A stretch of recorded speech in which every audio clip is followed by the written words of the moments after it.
as I promised, we are turning this area back here at the back of our property where our pigs were quite a long time ago now. But all of this is going to turn into a native edible food forest. We are keeping some of these bigger native trees, which aren't edible by the way. But we're keeping them back here to protect the young things as they grow up, and then eventually this will end up being cut down so that all of the edible natives can thrive and have enough space to grow. This is where the pigs used to be. This used to be a mud pit. Wow.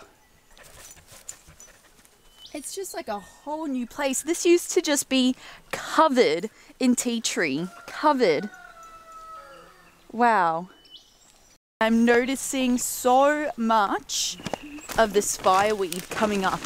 You're supposed to get it before it flowers like this, but you can see in so many places it's just gone wild. So today my mission is going to be to fill up as many bags as I can of it and get rid of it.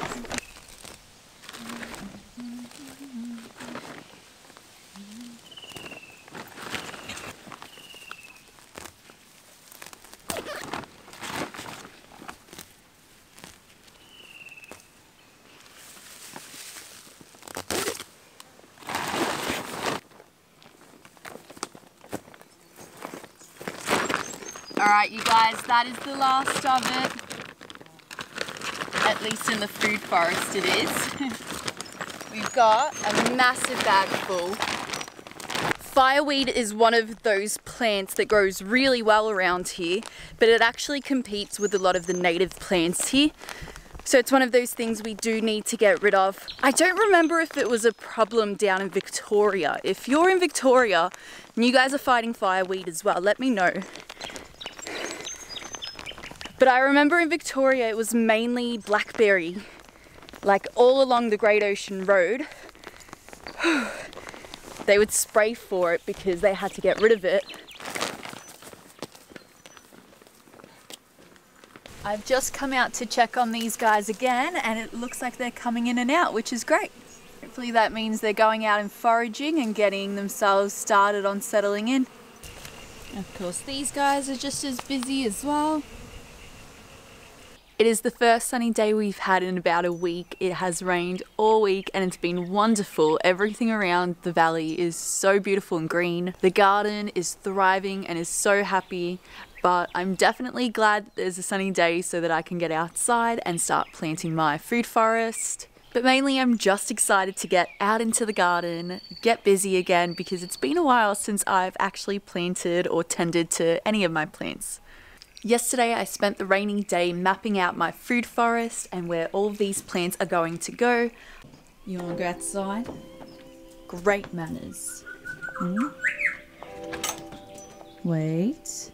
Show me your manners. Alright, go. Go.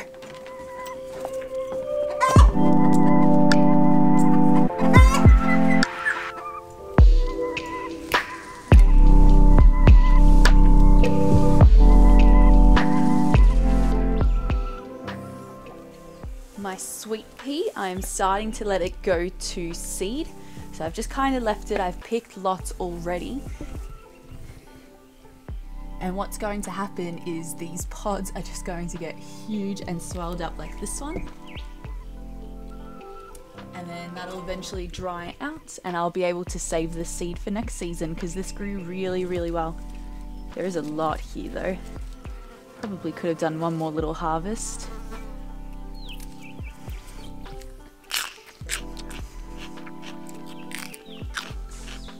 Some still taste good. I might pick a few more.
Okay, so I've got my food forest fenced off and I'm super excited. There's plenty of space to work with here. There's still a few trees and shrubs around here, and I'm going to only take them out slowly. That way they're going to be a windbreak. They're also hopefully going to be sacrifice plants for any bugs or animals that want to eat around here as the little trees establish themselves. You can see the ground is quite steep, but the pigs were able to create these little ditches or little swales in a way. So I'm going to take advantage of what the pigs have naturally done here. And it looks like around these spots here, there's plenty of moisture in the ground.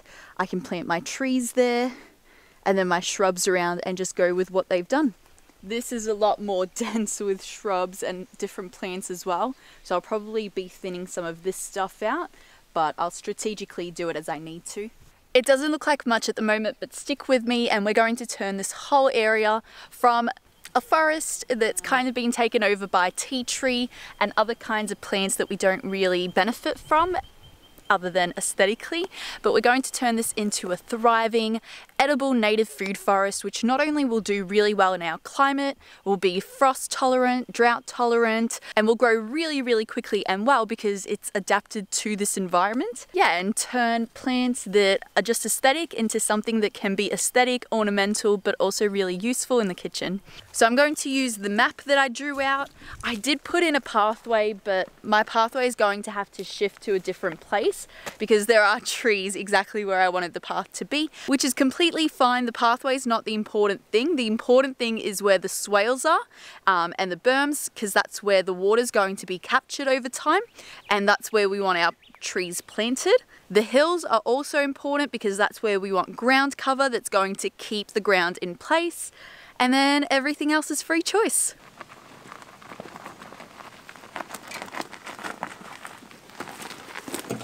I have all my trees and I'm going to go set them into place where I think I want them to go before I dig the holes. So I'm looking here and I'm instantly thinking there's no point trying to touch that corner. I think it's just going to create more of a hassle. We'll just leave that for now as a windbreak, and here we'll plant our first lot of trees. So I think I've got the native macadamia, the quindong, and the raspberry wattle all together around here.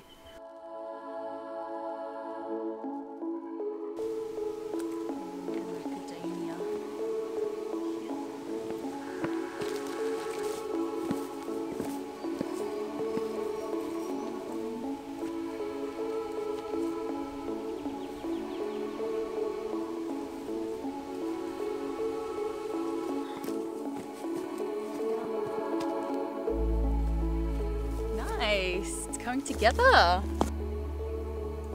I've had to shift some of my trees around, but I think I'm happy with where they are currently.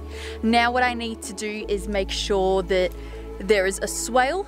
So there needs to be a berm, there needs to be a hole where my tree is going to sit, and then another lump or berm at the back of each tree to hold any water in again. So that's what I'll be doing now.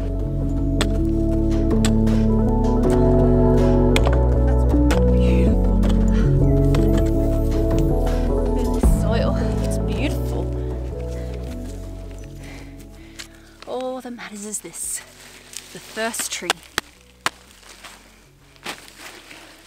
Wow, she's root bound. Okay, that's all right. A little massage will get those roots moving again.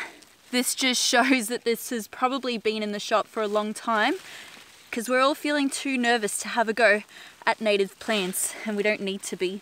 Look how beautiful this is. It looks just like a lemon tree, except it's going to have guava type of fruit on it.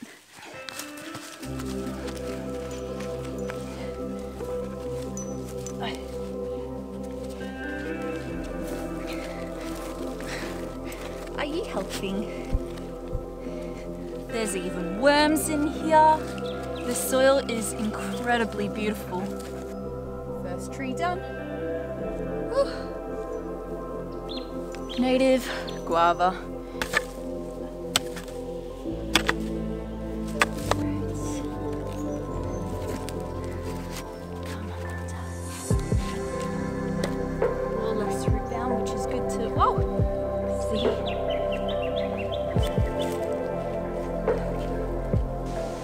really enjoying the new tree. Yeah.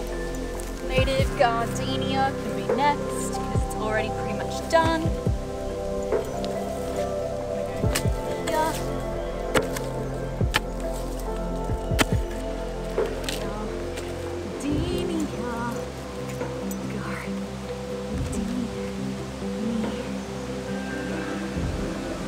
I need my right hand for all of this. All I have is my left glove. There we go.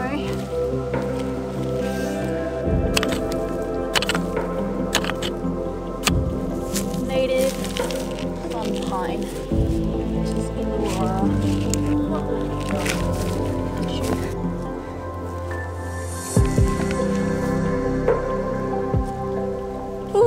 Planting trees is hard. I have most of them planted except 2. I didn't show you guys, but what I have done is actually ripped out some of the grass or ground cover that's around here and just placed it around each of the trees. And the purpose of this is kind of like wood chips for now. Sam has gone out to do a couple of chores and he's bringing back some wood chips with him, so we'll be able to chip it. But for now, in case it rains, I do want something down just in case. I think that's all the planting I'm going to do for today. I planted all my large trees, most of my medium trees. I think I've got 3 more medium-sized to small trees to plant, and then all of my shrubs, my bushes, ground covers, all that kind of stuff. So I'm going to leave that and kind of scatter it throughout the week. I do have work for the next 4 days, so that's just what I'm going to have to do. And hopefully when Sam comes back, we'll have some motivation and energy to mulch. But I am exhausted. Planting trees, digging holes, it's a lot of work. We've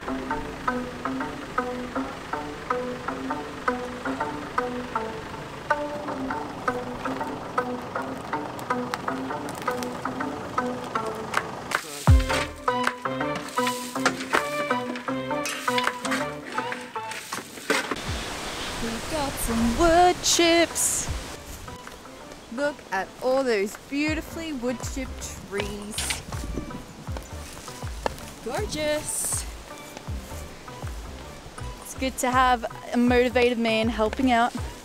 Sam's done more than me today. But I planted the trees, so that's the main part. Wood chips are good. That's the A+ star job. True.